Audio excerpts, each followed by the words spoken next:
Pagbasa mula sa mga gawa ng mga apostol. Isang gabi, sinabi ng Panginoon kay Pablo sa pamamagitan ng isang pangitain, "Huwag kang matakot, ipagpatuloy mo ang iyong pangangaral. Ano man ang mangyari, huwag kang titigil, sapagkat ako'y sumasa iyo. Hindi ka maaano, sapagkat marami akong tagasunod sa lungsod na ito." Tumigil siya roon sa loob ng isang taon at 6 na buwan at nagturo ng salita ng Diyos.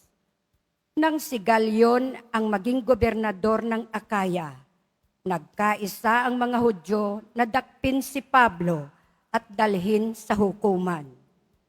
Hinihikayat nito ang mga tao na sumamba sa Diyos sa isang paraang labag sa batas, wika nila. Magsasalita na sana si Pablo nang sabihin ni Galion kung ang usaping ito'y tungkol sa isang mabigat na pagkakasala o paglabag sa batas. Makatwirang pakinggan ko kayo. Subalit, ang sakdal ninyo'y tungkol lamang sa mga salita at mga pangalan at sa kautusan ninyong mga Hudyo.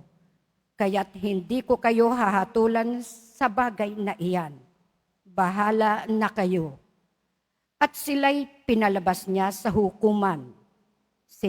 Sinunggaban nila si Sostones, ang tagapamahala ng sinagoga, at binugbog sa labas ng hukuman.